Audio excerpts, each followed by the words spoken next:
listen, I'm a former street kid who now works with multi-million-dollar companies, okay? Figure that out, huh? How the hell does that happen? Laurel talked about a lot of stuff tonight, but I'm going to throw a spanner in the works. Is that all right? Mm-hmm. It's great knowing all that shit, right? It is. Would you agree? Yeah. Who got something out of that? Yeah. And I'm telling you, she was probably only halfway revved up. Give her more time, a few more wines, we would have seen her really get flying. This is what happens, right? We know what to do, but do we do it? No, we don't. It's somewhere in our DNA. There's something about us that takes in all the information. We listen intently. We write notes. Yeah, this is my time. This is going to be my day. Tomorrow I'm going to get up. My life is going to change. What happens? Nothing. Dilly squat. Jack shit. Nothing happens. Right? That's as big as the spanner's going to get, okay? Because that's the way we're wired. We are wired to get excited about hope, to get excited about our potential, to get excited about our ability, to get excited about a new day, to get excited about something that's better than what we have. That's the way we're wired. It's just like Christmas. Who gets excited about Christmas? Yeah, you get excited about Christmas because something good's going to happen. It's wired into our DNA. But we're creatures of habit. Is that right? Yeah? We know what to do, but a lot of the times we don't do it. Because if we did it, would your life be different? Would your business be different? Would your relationships be different? Would your health be different? Would your satisfaction levels be different? Yeah? Yeah, they would. Okay. Tonight, I just want to lay the platform here because we need to talk about money from a construct. Yeah? Because there's religious construct, there's political construct, there's philosophical constructs, there's spiritual constructs, there's Western capitalised construct. There's a whole lot of constructs we can talk about money in, yeah? But I get the vibe tonight that we want to talk about it in the Western capitalist type, how we make some freaking money. Yeah? Agreed? And you know what? One of the biggest issues we have is we haven't got over it's okay to make money. Yeah? It's okay to be freaking rich if you want to be. It's okay to have more money than anyone else and give it to the poor. It's okay to have a fast car. Why not? And my experience started with money was when I was like about 6. My dad was an alcoholic, so I used to wait till he fell asleep. And he had this jar on top of the cabinet that he built. And when he'd fall asleep, I know that it was open because he'd open it when he got home and he'd put his coins in it and he'd fix it up in the morning. So he'd fall asleep and I'd be going over there and I'd be taking out 20s and 50-cent coins out of his little jar and I'd put the lid back on. He was none the wiser because he was always drunk. He just kept filling it up. I just kept emptying it. That was one of my first experiences about money, that if you want money, you've got to steal it. Okay? The second experience was my dad used to ask me to come to work, and he drove a truck loaded with 8 tons of blood and bone chicken shit bags, right? 8 tons. Every Saturday morning, we used to get out there at 4 a.m. in the morning. I dragged them down to the back of the truck, and he'd go and pack them. I stunk by the end of the day. But the best thing about it was he gave me $2, right? And back in those days, do you know how many lollies you can get for $2? It was 2 for 1. 2 cobbers for 1 cent. So I'm rolling in cobbers by 11 a.m. on Saturday morning. If I had a mobile phone back then, I'd be ringing everybody. Hey, there's a party at my house. It's a cobberathon. And the third thing that I learned about money very early was that it came and it went very quickly. Yep. It was something you took and you spent. Took, spent. That was it. So you stole it, you worked hard, it could give you some value, and money just came and it went. The thing with us and money is that our conditioning and our belief patterns set us up for life in how we understand money. Okay? And I'm going to go into a little bit of that tonight. I went from being in this dysfunctional sort of family with these sorts of beliefs around money and around a lot of things into the big wide world when I was 14. I left home when I was 14 and I left school when I was 14. My mother left when I was 6. My dad used to belt me and all that sort of stuff. So by the time I was 14, I thought I was big enough. I could take care of myself. What's going on in this wide world out here? Let's have a crack at it. Yep. So I played sport. I wanted to be a first grade football player. I wanted to play for Australia. I had dreams just like any other kid. Bit of dysfunction at home. Wasn't too good, but I still had some dreams. So I went out into the big wide world to take care of myself. Got a job. Lived with some friends, all that sort of stuff. Played football. Tried to get ahead. But But what happens is when you go out on your own and when you're with the wrong people, you start to do the wrong things. And my story is pretty simple. I believe Laurel talked about influence. Yeah? The people around you are defining how much you make. Yeah? I guarantee it. Absolutely guarantee it. And the people around me when I was 14, 15 defined outcomes in my life that had profound changes in who I was as a person. By the time I was 16, I was a street kid. So I was living up at King's Cross. It was funny, I just walked outside here. I remember scoring up in a terrace house up here a number of times. By the time I was 16, I was a street kid. I was living on the streets in King's Cross, living in bus shelters on train stations, living in stairwells, in parks, the sand pits, Rushcutters Bay Park, wherever I could find somewhere to stay, getting trains till they stopped and hiding under the seats. Wherever I could find a place to sleep, I'd sleep. By that stage, I started to take drugs, as you would, hanging around the wrong people. And it took its toll, and I was a heroin addict by the time I was 16. So here I am, 16, homeless, heroin addict. No longer playing sport, disinterested, couldn't care less. I wanted to be a musician. I wanted to be a rock star. So in my delirium of LSD and dope and heroin, it's like I'm this great rock star. I probably sounded like crap. But that's what I wanted to be, right? So I was into heavy metal and, went to concerts and all this sort of stuff. And that was sort of my world for a couple of years. Living on the streets is tough because you've got no money. And the money you get, what do I do with it? I get it and I pass it on. I get it and I pass it on. Or I steal it. Or if I'm hungry and I can't afford food, I go to McDonald's and wait for someone to leave their table because people leave so much food at McDonald's, right? When they get up, I take their food. So whatever way I could, I was resourceful enough to find a way to eat, to get shelter, and have enough money to buy drugs. But when you're in that situation, what generally happens? Do you go up or down? Down. It just keeps spiraling. It just keeps going and going and going. Up here, you want it to change. Up here, you want things to be different. You intellectualize that things are going to be different. Tomorrow's going to be a better day. The same thing we do with our business. Yeah, I'm going to make these changes. I'm going to do that. This is what I'm going to do in my relationship. This is what's going to happen in my business. This is what's going to happen in my life. But we intellectualize it because our conditioned beliefs are driving other behaviour. By the time I was 17, my conditioned beliefs were so strong that it doesn't matter how much I intellectualized what I wanted in life, and I wanted what everyone else had, my behaviour was driven towards destruction. Continuously. So I'd intellectualize one day, but I just keep going the other way. And that's what we do. That's what our conditioning does. I was conditioned from a very early age the same way you were. If I asked you what your belief systems are and what your conditioning was, not all of you could answer that question. Because it's not something you think about. You weren't taught in school. This is your conditioning pattern. These are your beliefs. Be careful of them as you go into life, and all will be well with you. That doesn't happen.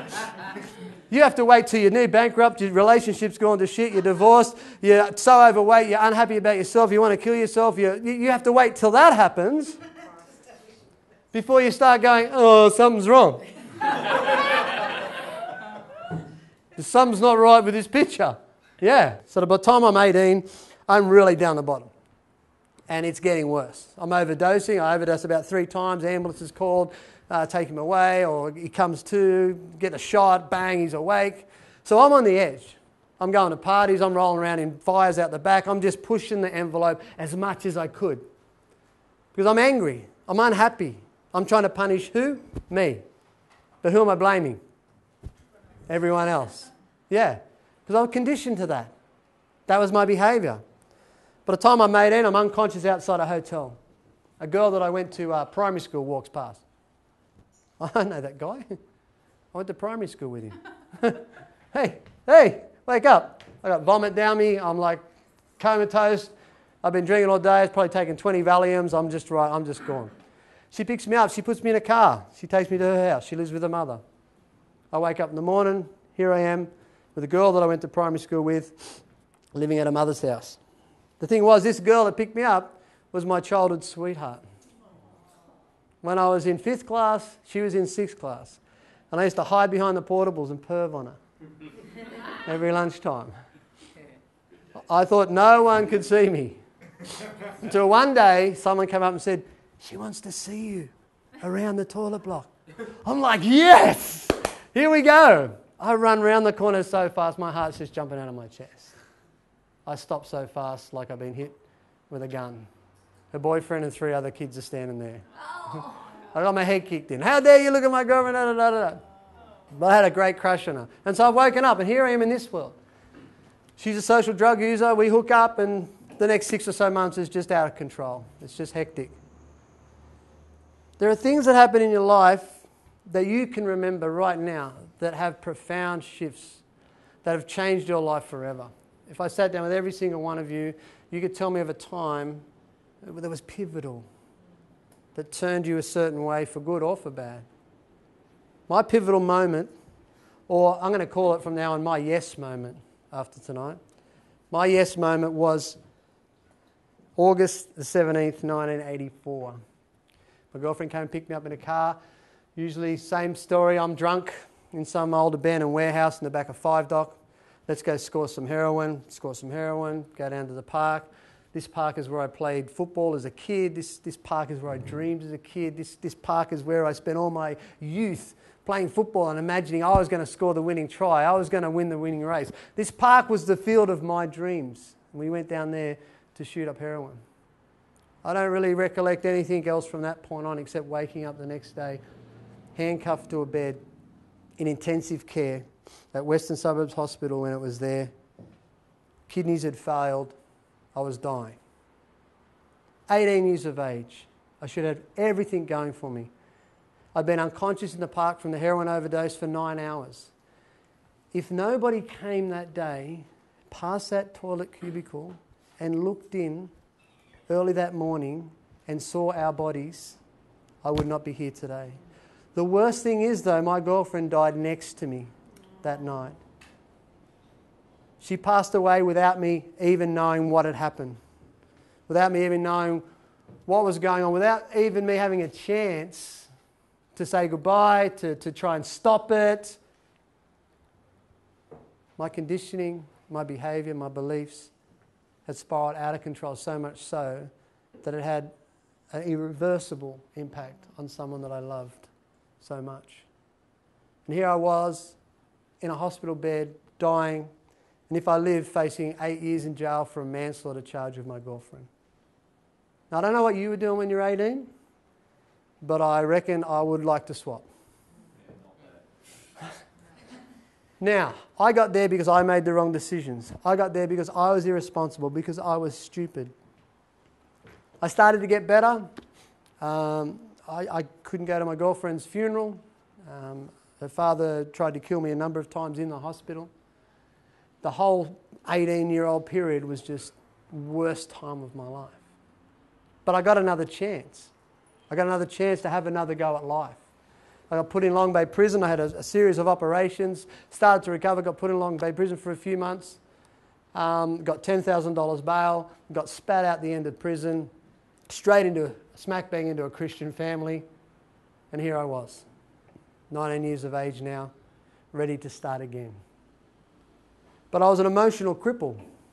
I didn't know how to relate to people. I knew how to take things. I knew how to hurt people. I knew how to get what I wanted. I knew that it was all about me. I knew that I was the only thing that mattered in the whole world.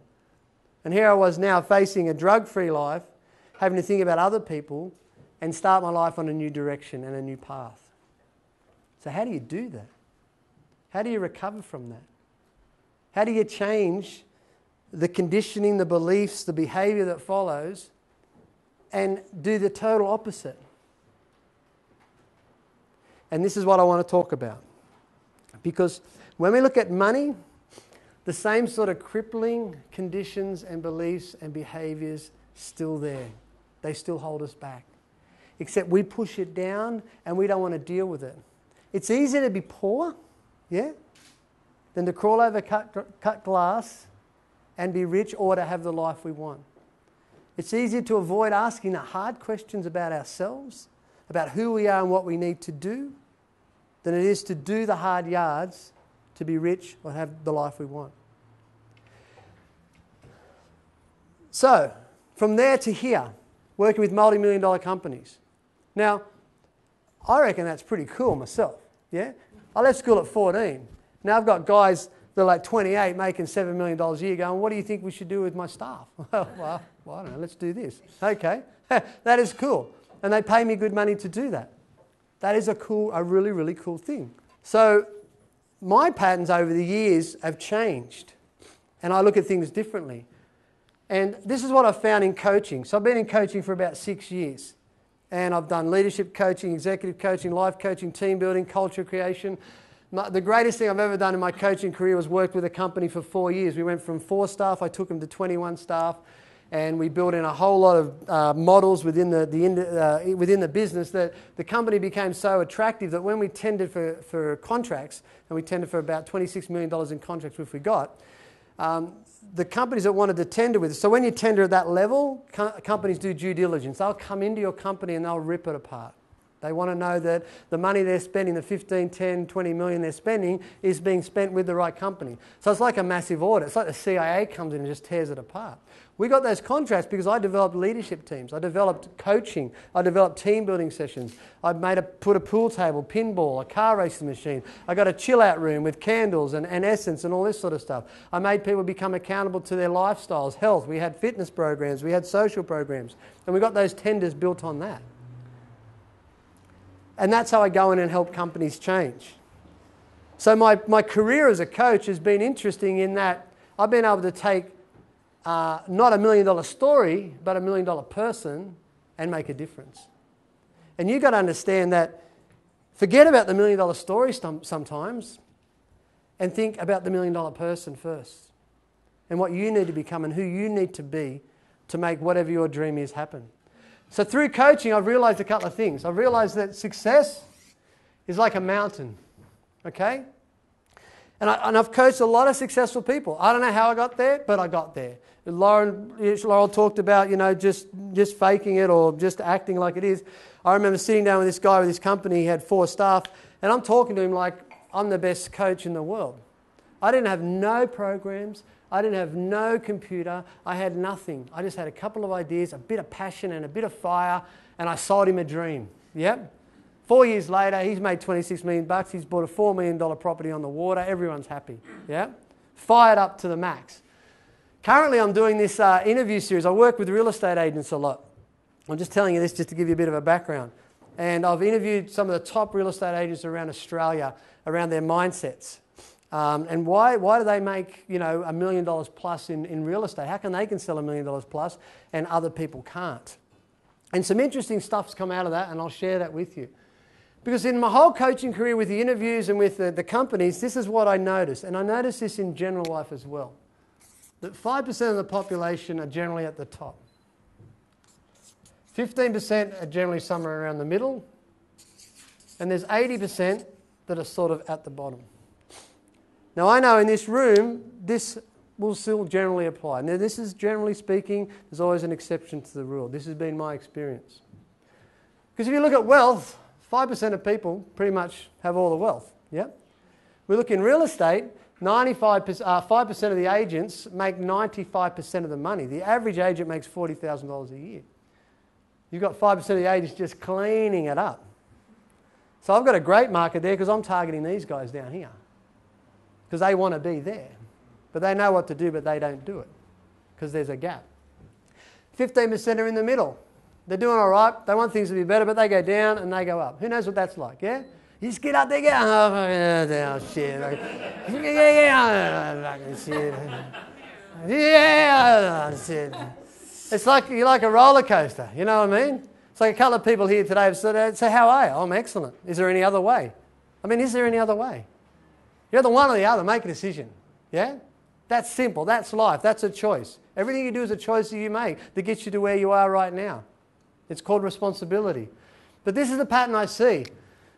And I call the people at the top climbers. Yep. Climbers will do anything to get to the top, to get what they want out of life. In the middle, you've got the campers. The campers watch the sun go up, and they watch it go down. And they're at the doorstep the next day waiting for it to come up again. Wow, look at that.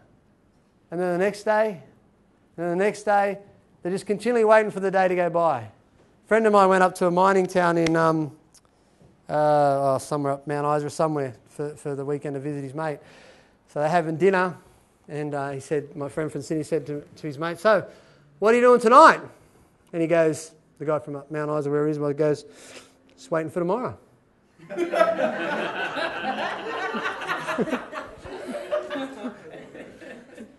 Campers. That's it. They just wait for tomorrow. They want things to be better. They wish it was better. They believe they can have better. They believe they can have more. But they just stay in the middle of the mountain because it's safe, yeah? It's easy. It's easy not to pay the price to go that little bit extra. Do you know Nick and I got a friend, Stephen Bock, who climbed Mount Everest. Great guy. And what I didn't know about Everest is they go to base camp and then they do a couple of these up and down things before they go right to the top. Now, would that not do your head in or what? That's wrong. Just go. Yeah, just go. But you can't breathe. I don't care. Because I don't want to do this. But do you know a lot of people just go... I've got another friend who's just going to base camp and down.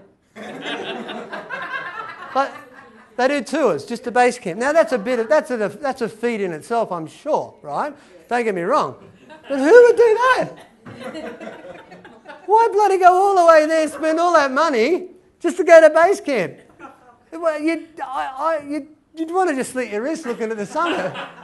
Got to go now. My favourite saying is, how you do anything is how you do everything. Yeah? Have a look at your life. Have a look at your business. How you do anything in your business is how you do everything. So, campers. They go to base camp and then they're out of there. And then down the bottom, you've got the settlers. Settlers. Put the tent up. Yeah, this looks like a good spot. Fuck, that's a big mountain. Whew!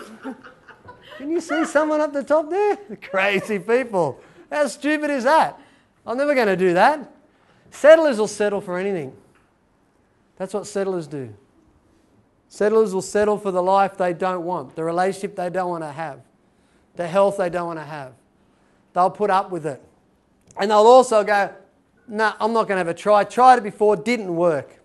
It's not going to happen. You can't do that. Joey Bloggs did that, he failed. Don't you try and do it. They're sitting on their armchair watching TV for 20 hours a week. Settlers. You could call them dream stealers. People have a really negative slant on life. People have given up. Yep. They want more, but they want things to be different, but it's just too hard. It's too tough. Now, the thing that's cool about this, right? I ask the question, well, why is this? Why am I coming across people like this in my practice all the time?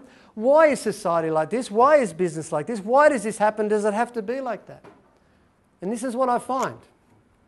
There's a line through the middle here.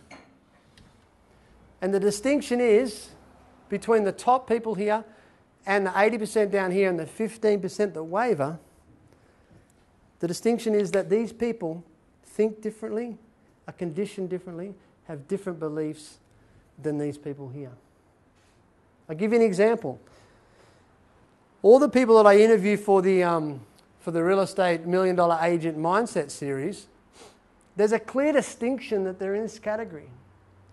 And we know from neuroscience that people with their left frontal lobe or their left frontal lobe being more activated tend to be more go-getter sort of people. Get out there and have a try. They tend to neutralize negative emotions more quickly. Whereas people with the right frontal lobe activation tend to lean towards anxiety, worry, stress. It's a bit too hard. They live down here. Yeah? Left frontal lobe people live up here. Now this is interesting because we can understand how our brain starts to impact on our performance and how that starts to impact on our life. I also found that there are certain types of attitudes, state of minds, and moods that are characteristics of these type of people and characteristics of these type of people. These type of people have just got a shit attitude. A shit attitude. Nothing works. You know those people when you say something, they go, nah. Nah. You haven't even finished the words out of your mouth and it's like, nah, what are you trying that for? Oh, do you like this shirt? Nah. What about this shirt? Nah. I think I'm getting that car. Nah. It's like just a shit attitude. And their state of mind is always anxious. They're always worried. They're always concerned. They're always chasing their tail. But up here, these people have got a different sort of attitude. Their attitude is, yep, say yes, make it happen. How can we do this? This is going to be tough, but I'm going to work out how I can get around it. You call them pessimist and optimist. You can look at it that way. Do you know optimistic people sell 37% plus more in sales than pessimistic salespeople do? How cool is that? If I'm in sales, which you all in sales, who runs a business here? Yep, so you're in sales. Okay? So if you're more optimistic, you know you've got the lead already in front of these people. If you're optimistic in life, you know you're trending towards this here. Because people that live up here, their success trajectory is different. Most people's success trajectory is like this. I'll just draw it up here. Starts here with an idea and something they want to happen in their life, and it goes like this. That's it. It just keeps going like that. Yeah, one day maybe, one day if. But people that live up here, their success trajectory is like this. Yep. In business and in life. So we know that down here, the 80%, we don't achieve what we want to achieve because we've got conditioned beliefs. My beliefs around money, like I said, came in, went out. I also had other beliefs that I went through with coaching. See, I always thought money would turn up. Yep, it's no worries. Let's spend it because it's going to be there. That sounds positive, doesn't it? That sounds optimistic. Yeah. But it didn't help because I just got it and spent it. It just got me nothing. So even beliefs you have that sound good and positive can work against you at times and can keep you down here. We call this in NLP above the line. Yep. Living above with the right attitude, right state of mind and the right mood, or living below. What you've got to understand is that your mindset determines your behaviour and your outcomes. Yeah? Everything you do, all your behaviour comes from up here. And it's either subconscious or it's conscious. We know that 95% of our thinking is subconscious and 5% is conscious. It's like an iceberg. Yep? This big bit down here we don't see. We're not aware of. So we're like walking thunderbirds half of the time with our behaviour. And we're only conscious of 5% of what's happening. Professor Carol Dweck did an amazing study over 30 years on mindsets. And this is going to be very clear for you. She found there were some distinct things around mindsets that happened that defined those at the 5% at the top or those at 80% at the bottom. She came up with the terms fixed and growth mindset people. Or you can say fixed people are people who don't learn, growth people are people who do learn. And what she found after 30 years research was a couple of really interesting things. And when we look at money, we can put ourselves now either in the 5, 15 or 80%, above or below the line, right attitude, right state of mind and right mood, or we can look at this list here and we can measure ourselves by this as far as our success. When I deal with real estate agents who are making 80,000, 150,000, they want to make 500,000, I can correlate that directly to the way they think, directly. If I sat down with you and looked at any of the gaps, the things that were limiting you, the things that were holding you back from building the life you want, the business you want to have, the money you want to make, it would be directly correlated to the way you are thinking, directly correlated to your mindset, directly correlated to left frontal lobe activity or right frontal lobe activity. Also, we know from neuroscience, if the prefrontal cortex is not functioning properly, okay, you tend to be more impulsive. Who's impulsive here with money? I'm impulsive with money. That's why I get in most of my trouble. Because my prefrontal cortex is screwed up. That's my excuse now. Where's all that money? Oh, my PFC's been playing up. Woo! That right frontal lobe's just, woo! It's just whizzing around there. Why is this cool? Okay, I'll tell you why. Because no longer we are living in the dark, right? Getting up tomorrow going, oh shit, I should have done that yesterday. I should be doing things differently. I wish my life was different. I know what to do. Today I'm going to try again. And then what happens? 9 times out of 10, we what? We do the same thing. Then what do? We get up the next day. Oh man, I know what to do. I should be doing this. I'm going to try harder this time. I'm going to do it. This is what's going to happen. My life's going to change. And then what happens the next day? The same thing. That's the 80%. This is what's happening. This is where we live. We can change that by changing this. We can have a different life by changing this. And the cool thing is we can now prove it.